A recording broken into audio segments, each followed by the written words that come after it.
Alors qu'ensuite, nous sommes vraiment surpris. Et on se demande, est-ce que ces personnes sont intelligentes?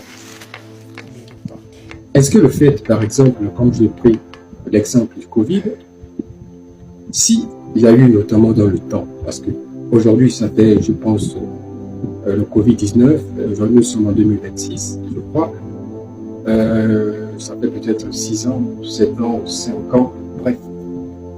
Est-ce que le fait que une personne, par exemple aujourd'hui, peut parler de Covid, parce que, or, les générations futures, prenons un exemple simple, dans 20 ans, par exemple, les générations futures pourront notamment parler du Covid.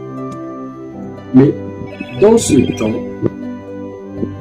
est-ce que l'information, par exemple, que pourront donner les générations dans 20 ans, est-ce que l'information sur le Covid qu'ils pourront donner, est-ce que cette information serait conforme notamment à l'événement, c'est-à-dire dite de manière vraie, intégrale, comme notamment cela s'est déroulé? Il peut y avoir des modifications dans le temps.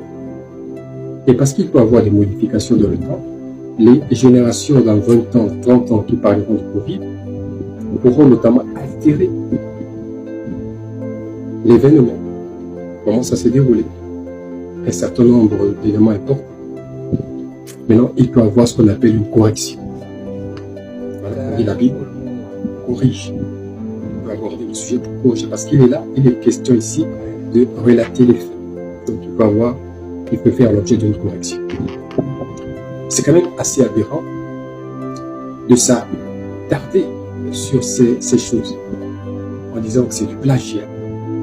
Et on se pose la question si ces personnes sont vraiment intelligentes.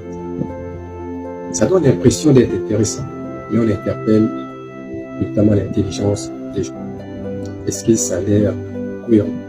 Est-ce que lorsqu'une personne est notamment suffisamment mature, peut s'hasarder notamment dans ce genre de déviation? On se pose des questions. Est-ce que vous êtes sûr? Parce que lorsqu'on prend ces éléments comme argument, on se pose un tas de questions. On se pose un tas de questions.